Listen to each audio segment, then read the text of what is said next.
Girl, I don't believe him. Oh, he's the dog. Mm-hmm. Look at her. Meet Shantae. Ooh, men are so predictable. You tell Miss Thing that you know the 411 on the fellas. Well, I don't want to toot my own horn, but big B. She never met her match. Would you like to dance? Yes. Until she met Keith. Damn. And I was looking good and suave and double that. Like Denzel. Better.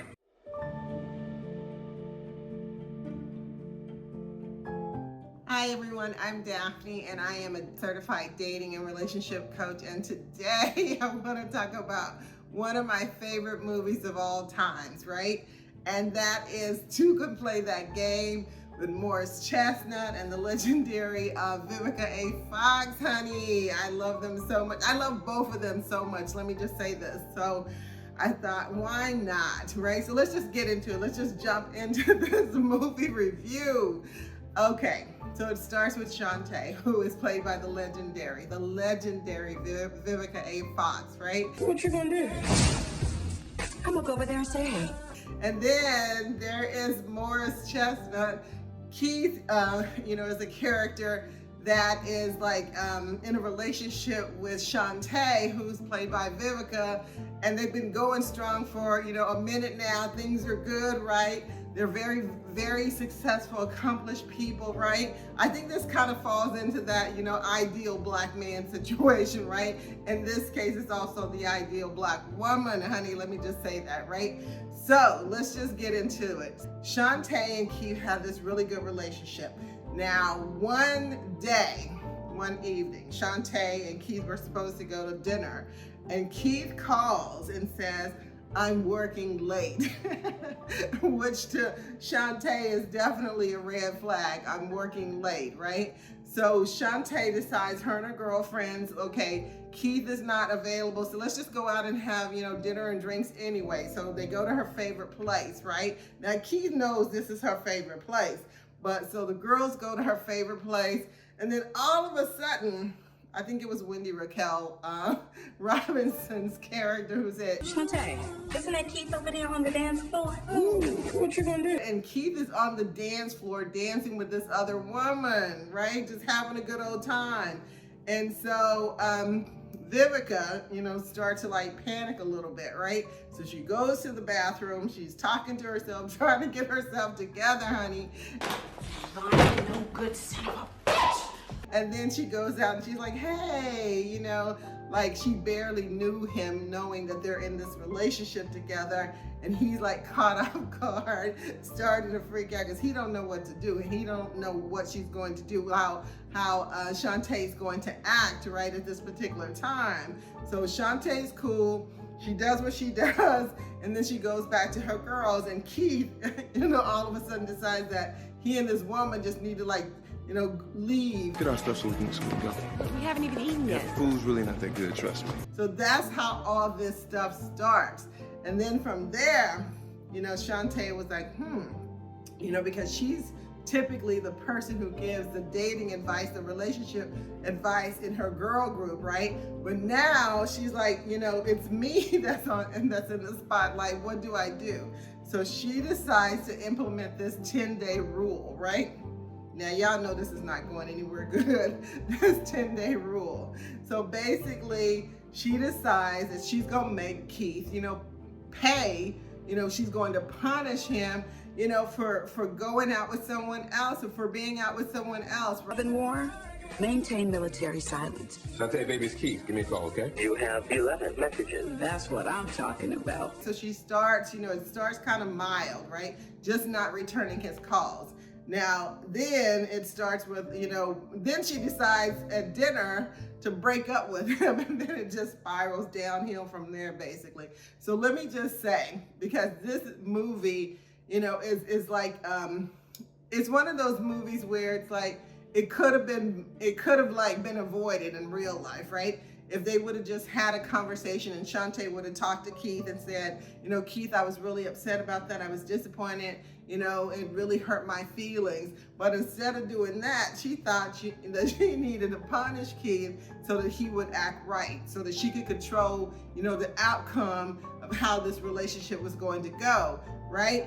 But the thing is this, to me, trying to play games with people is not what you want to do in a relationship, and trying to punish people is definitely not what you want to do, and to me, like I said, if they would have communicated, if she would have expressed her feelings, her hurt, her pain to Keith, a lot of this could have been resolved. But let me just tell y'all that, this, I think, is a mistake that some people make. They think that they need to try to control the outcome of a relationship, a situation, so that it goes in their favor. Like in the case of her breaking up with him before he breaks up with her. Is going to be an all-out war.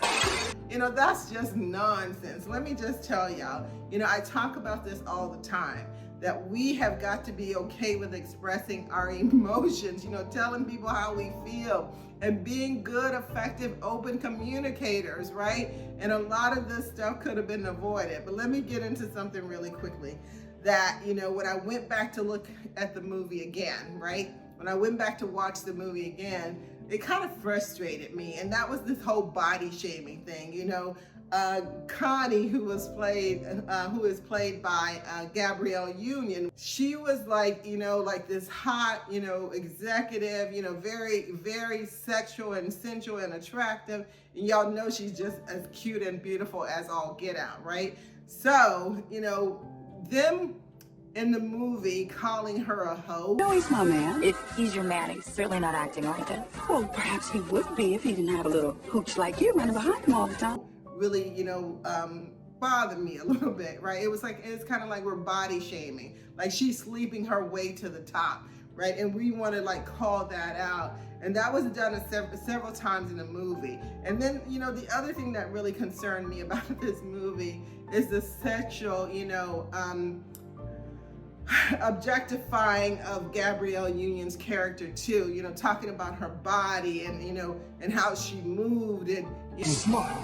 She got a good job, and on top of that, she a freak. And all these things. To me, it's like, in this day and time, we wouldn't like put up with stuff like that. You know what I'm saying? I mean, people can do whatever they want to do, but to me, looking back at that, I was like, oh wow. First of all, they're like body shaming her, and then they're objectifying her, and then they're slut shaming her, and all these things were happening that I think were not appropriate and would definitely not be appropriate for today, right?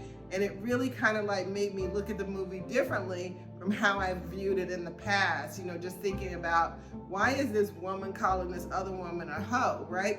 Why is this man okay? Why is it okay for this man to be like, sexualizing this woman like Anthony Anderson was, right? And let me just tell y'all, the movie is funny. It's a romantic comedy, right? It's funny, and it is a true, battle of the sexes type of movie. The sides have been chosen. She ain't no amateur.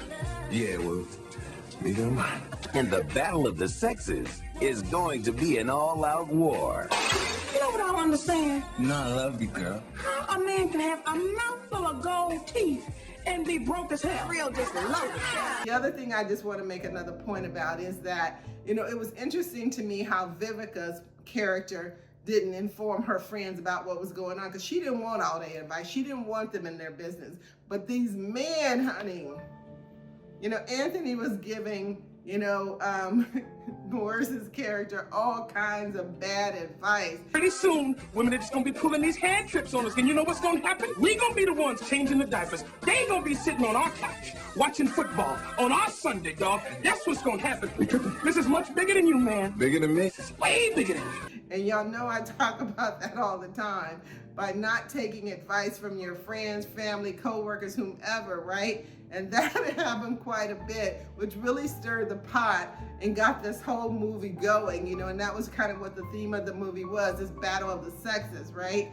And let me just say, and I'll say it again and again and again, quit taking advice from your friends, your family, and your co-workers, honey, because I think they mean well, but you know, they're just not giving you good information, right?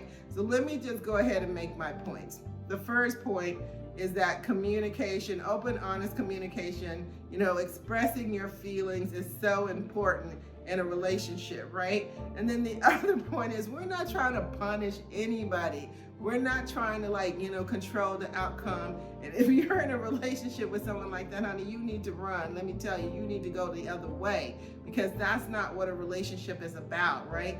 And then this whole thing of, you know, objectifying and sexualizing, you know, calling women out of their names, you know, to me, that's just not cool. So I'm just gonna stop there. And I just wanna say thank you for watching another episode of Coachable Moments at the Movies.